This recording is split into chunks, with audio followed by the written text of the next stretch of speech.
Glimpse ప్రకారం కథ 1967 బ్యాక్‌డ్రాప్‌లో జరుగుతుందని అనిపిస్తుంది.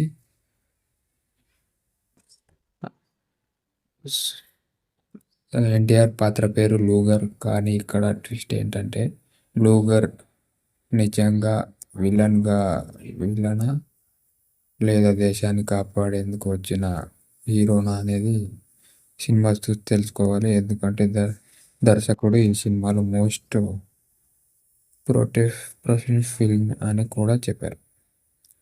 NTR character explanation. గ్లింప్స్లో ఎన్టీఆర్ చాలా రఫ్ అండ్ వైలెంట్గా కనిపించాడు. కాలుతున్న శరీరాలు, డార్క్ వరల్డ్, గన్స్, బ్లడ్, భారీ యాక్షన్ ఇవి చూస్తే అతని ఒక మామూలు గ్యాంగ్స్టర్ కాదని అనిపిస్తుంది. అతని పేరు డ్రాగన్ ఎందుకు పెట్టారు అంటే ఎదురొచ్చిన వారి కాల్చేస్తూ ఆ ప్రపంచాన్ని భయపెట్టే మృగంలా కనిపిస్తున్నాడు కాబట్టి.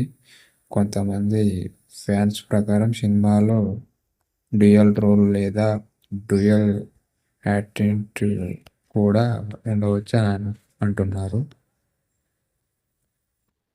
గ్లింప్స్ చివర్లో అనిల్ కపూర్ పోలీస్ ఆఫీసర్గా కనిపిస్తున్నాడు.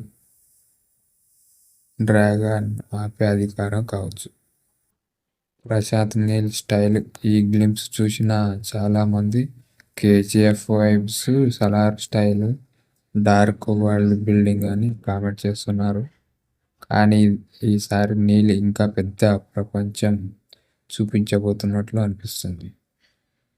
నా థియరీ ప్రకారం డ్రాగన్ డ్రగ్ మాఫియా భాగమవుతాడు. కానీ తరువాత అసలు సత్యం తెలుసుకొని మొత్తం సిస్టంపై యుద్ధం చేస్తాడు. దేశాన్ని కాపాడేందుకు తన ప్రాణాలను త్యాగం చేసే అవకాశం ఉంది అని నాకు అనిపిస్తుంది. లేదా పార్ట్ 2 కోసం ఓపెన్ ఎండింగ్ పెట్టవచ్చు.